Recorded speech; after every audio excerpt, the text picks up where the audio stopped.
This is INCRadio, DCEM 954, the voice of truth, the official radio station of the Church of Christ, or Iglesianicristo.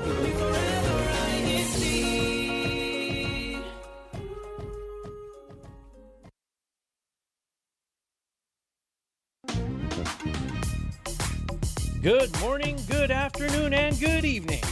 Welcome to New Jersey Satellite Studio, where we show you the flavor of life here in the District of New Jersey.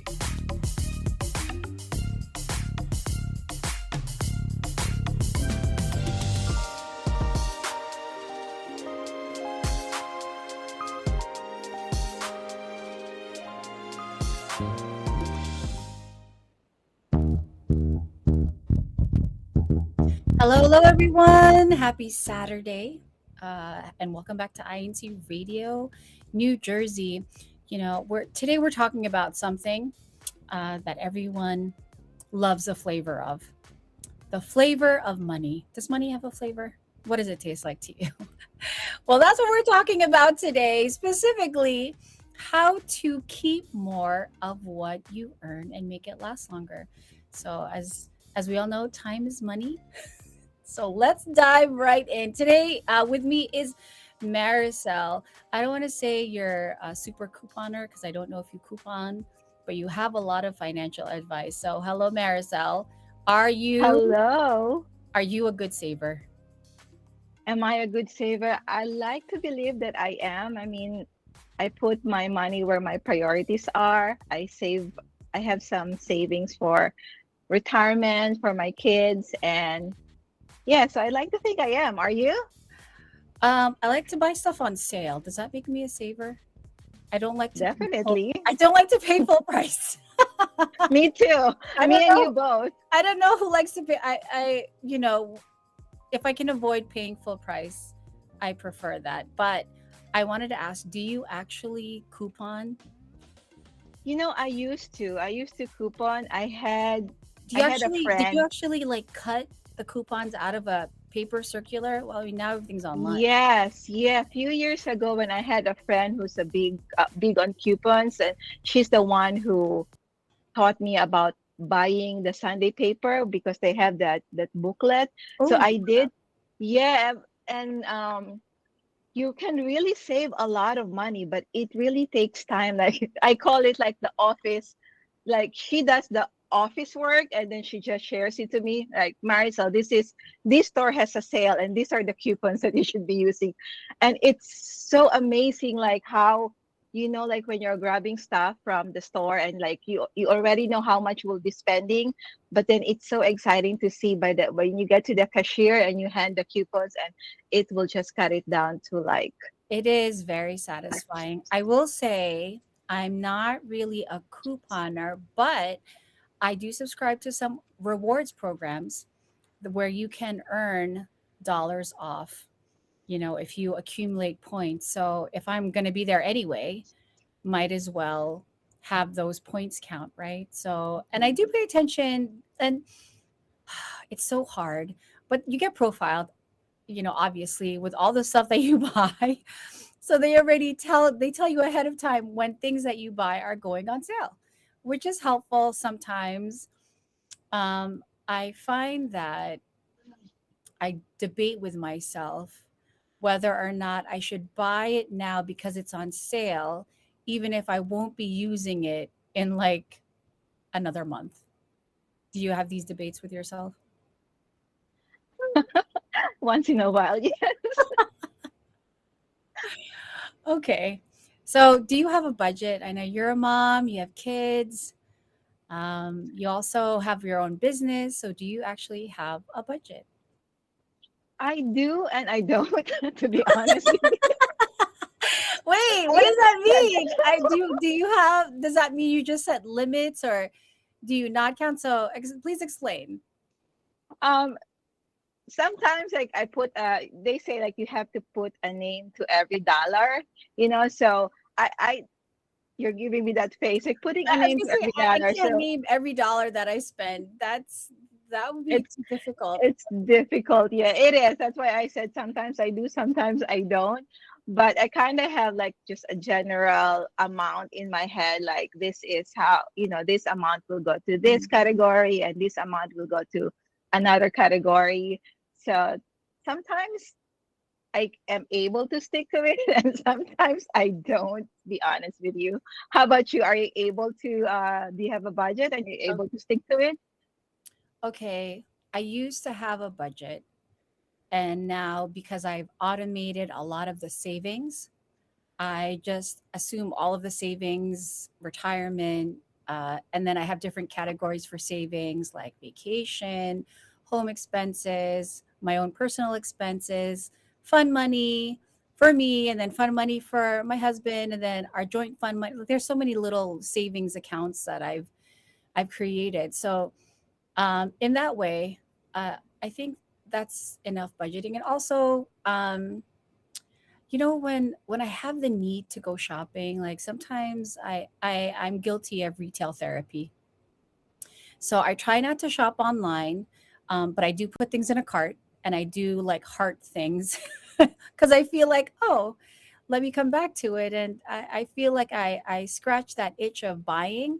But when I go to a physical store, I will try to limit myself to $20. If I can find something that I really, really love and it's only like $20 plus tax, then I will buy it. But otherwise, there's no budget. I should have a budget, Nice discipline right there. right? Like you stick to. That's the only thing I have discipline on. Although I will say for me and my husband, we do have our weekly allowance. So I know if I can if I have any money cash, this is cash now. We try to do our allowance in cash still. I know it's old school. Um, yeah, so if I have money left over at the end of the week, then I saved. So that's kind of how we budget. So we're kind of like you. Yes and no. I agree with you. I think automating things is really helpful because you know that you already paid yourself first, so that whatever is left after the automation, you know that you already have saved up for, what really matters. And then whatever is the leftover, then you can splurge a little bit for yourself. So I think Oh, that's a dangerous hopefully we're word. doing the right thing, Splurge, right? splurge is a dangerous word, and we're gonna get to that. But okay, so our next question actually was about saving plan and strategy. So one of the strategies is automating your savings. And also, if you also pay your bills online with your bank, that's also another way of cutting down the math. As long as you know that, especially for credit card payments, insurance payments, as long as you know it's the correct amount and that you're paying more than the minimum, especially for your credit cards, that is also a good way to make sure that you are satisfying your obligations. Any thoughts on Well, that, Maricel? thinking of credit, I mean, talking about credit cards, I know we didn't talk about this, but do you use credit cards? I use credit cards to accumulate points mostly, Same. and as much as possible, I try to pay that balance in cash when when it's time to pay, because that's really, for the most part, we pay everything with cash. Yeah, I don't Yeah, know. exactly. I mean, it's funny because and it's also, I think, um, it triggers something when you look in your wallet and there's no money there. It's like, oh, I guess we're not gonna go out, or I guess, or you only see like $20, and the thing you want to buy is like $40. Like, oh, I can't afford that. It stops you, So, but if you Yeah, use, the reason I ask you is, I know there's two different groups of people. There are people who uses credit card, and there are people who are so opposed to using credit cards. But personally, like you, I use credit cards mainly to accumulate points. I use credit cards to take advantage of the rewards, not to let the credit card take advantage of you. As long as you are, like really disciplined, I don't think credit cards are bad at all. But you have to really know yourself that you are very disciplined. That once you use a credit card, that you're paying it off. That way the bank doesn't make money out of you, and you're the one actually making money out of them, right? Yes, agree. And also, I think we have to say, as young adults, we have to understand that our parents will not cannot pay for our credit card bills. Yes. I think there's this misconception. It's like, oh, my parents, you just have like boatloads. Like, that is a misconception. Like, oh, my parents have tons and tons of money. I can just ask them for a couple of $1,000. Like, uh, I don't know if your parents have that, but I did want to. Jeff is actually in the live chat, and I wanted to include him in the conversation. He has a very good comment here. Maybe not shop online. Oh, but sometimes you have to save your item specifications. Like if you're buying something for the house to see if you can get a good deal, right? So maybe put it in your cart, but don't buy it. And he also says, using cash is how I got myself out of debt the first time. Now I'll still use credit cards, but I use whichever card gives me the best benefit or cash back. Yes, Yes. cashback rewards. Definitely a good idea. Um, yeah. So, all right. So, do you have any other strategies, or should we move on to our next question? I think I'm same with you. Like automation is one of the, I think, the best strategies that we can do. Just automate it and forget about it. Yeah. And for us here at home, we still have a change jar, although I know the penny is no longer being manufactured in the United States. We still have a change jar. And I'd been doing this for like the last 10 years. Any small bills, because we used to pay for pizza delivery in cash before the pandemic. So I got into this habit of just having some loose bills, so that we can have money for delivery, or if we want to do takeout, you just grab it and go. So we also have that as, I guess, as a backup as well, emergency cash at home. All right. But I am excited to ask you about this question because I think financial education is so important, especially for this next generation who may not even see any cash at all or doesn't deal with change. They don't know how to operate a cash register. So, what is the best way to teach children how to deal with money? How are you teaching your kids? Yeah, so we can teach our children how about financial literacy even at a very young age. Like every age group, you have different ways of teaching them. But you can really start as young as like 3 or 4, as long as they have that concept of counting, like they already know how to count.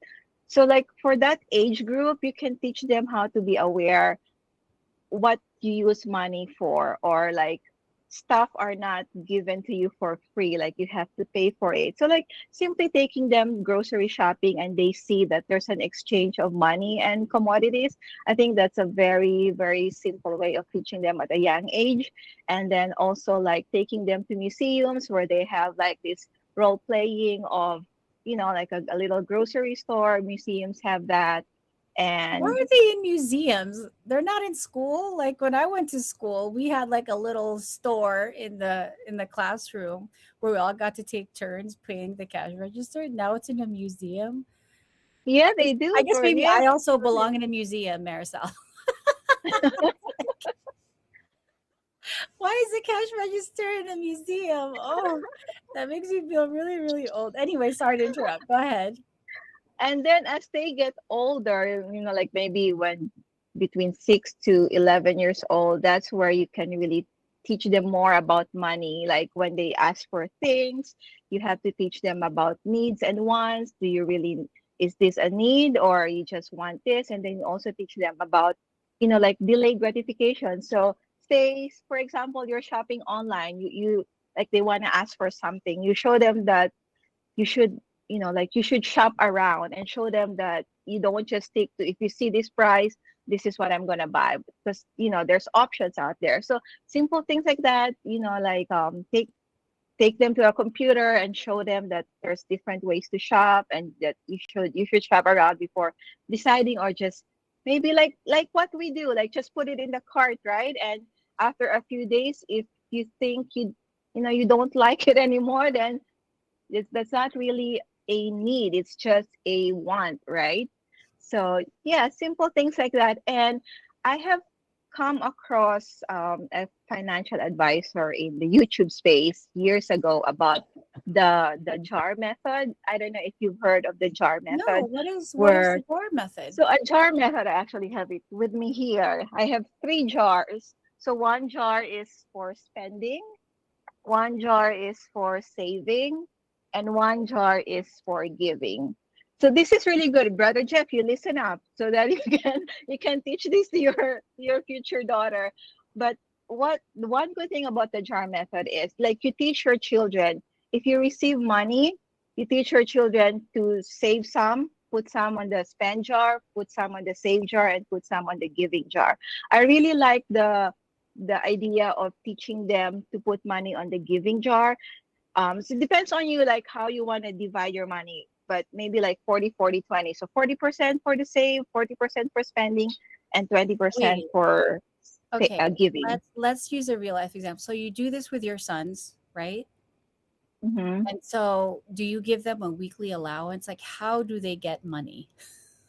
Yes, They that's a don't like very do they work? good question. It's like do they work? No, so in our household, unlike other households, everybody's different, but in our household, we don't give money for doing chores. I tell them Oh, I tell them you're part of the family. You have a wow. responsibility, especially at their age now. I don't pay them for doing the dishwasher or for helping with the Really? laundry folding. We don't do that. The Really? way that they earn money is if they score 100 in their quizzes in school. Oh, so you Yes, reward good grades. yes, Okay. we reward good grades, and also I tell them, if you read books of our choosing, like, we'll pay you if you read books, like books on personal development, growth development, or financial literacy. Do they So have to do a report or like a yeah, presentation? yeah, I told them for every chapter that you read, you have to do a book report so that I know what that you actually paid attention and you're not just going through the pages to make Wow. money.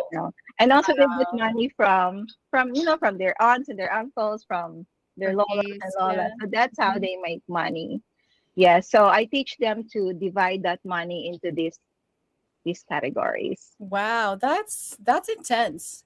And But then at their age now, that, like, you need to level up the savings jar. I told them just recently, I told them, now that you're at this age, you should learn about starting to invest money, and you should learn how to, like, the compounding interest works. So I told them, for every amount of money that you put on the save jar, I'm gonna match it. So now you you match know mine how. too. Where can I apply for the Maricel fund? Is this But a true that, 401k? that's how they will appreciate the compounding interest. Like, you're gonna match how much I put on my save jar. So I think Wow. Wait, but how so they tell you how much they put in your saver, or do you have to witness them putting it in? I have to witness it. Oh, okay. So this is not like on a okay. You have to see and you count it with them, right? So okay. Yes. All right. We are actually almost out of time. So I'm gonna jump to whatever savings tips you want to share. I mean, I'm very curious about this bulk thing. A lot of my friends like buy in bulk, but I don't have space. So I'm like, I don't want to live in a room full of things that I may use in within the year or the next few months. So what are your top two savings tips? If we can limit it to two, I know you have a lot. We should probably do a part For two of you mean this. for grocery shopping? For any shopping, any kind of shopping, your best. Yeah, Yeah. we do buy in bulk, but I think we have to differentiate between buying in bulk and, what's the term? Like, hoarding, right? Like, that's two different things. Like, if you buy too much that you can't use within a few, Yes. like, No, you have to define that. it's true. People are a victim of sale. When they see sale, they're like, "Oh, let me save like tomato sauce. Tomato sauce is always on sale. Every week there's a different manufacturer that has sale on tomato sauce. But do you need that much tomato sauce? Like how much? I don't know. I know, and then it has become hoarding, and then people don't realize that that stuff expires. You have to throw it out. Right. Don't cook expired food.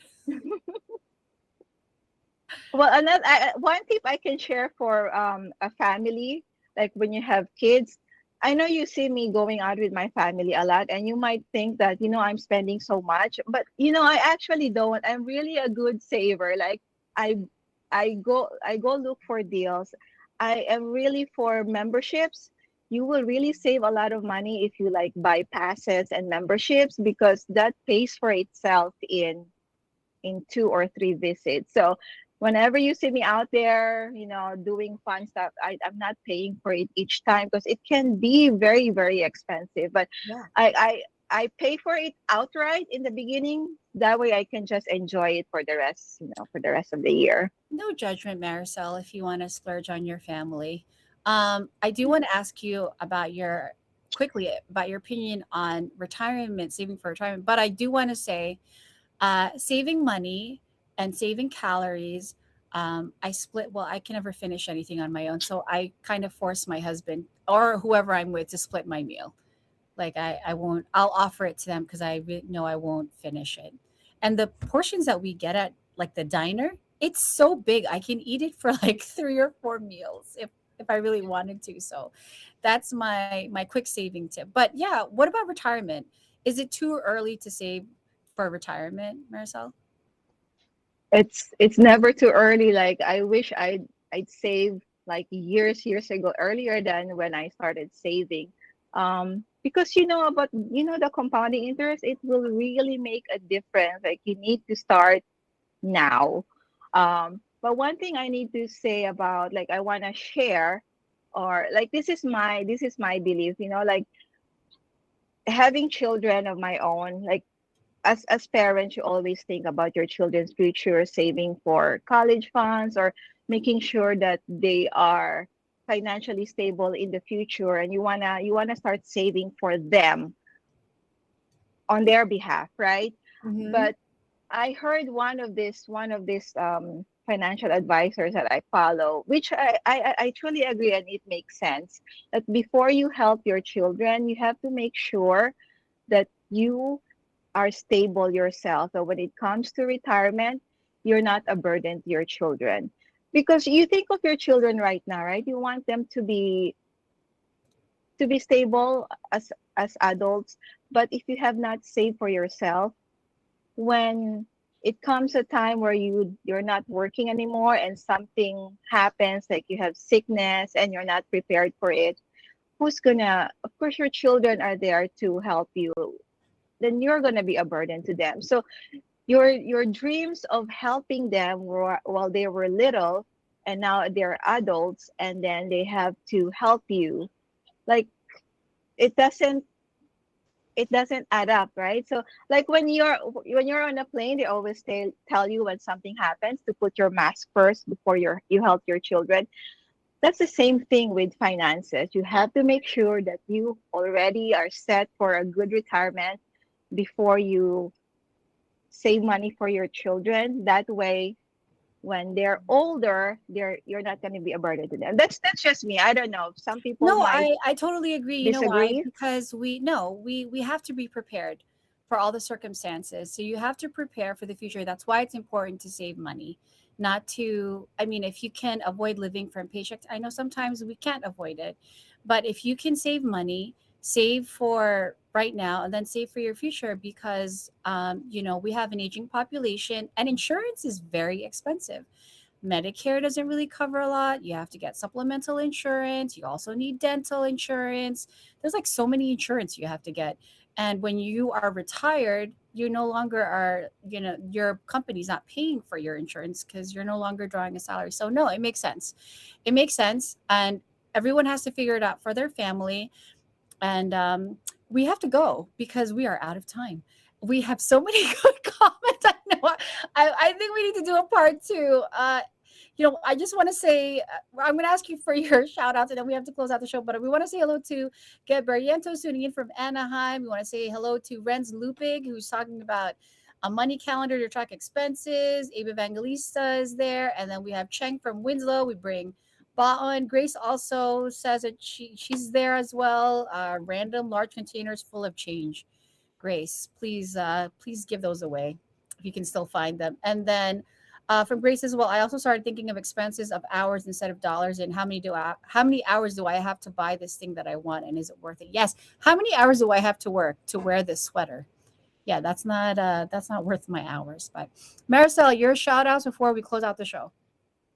Yes, I just would like to say happy birthday to Mama Amy, and advance happy birthday to my sister.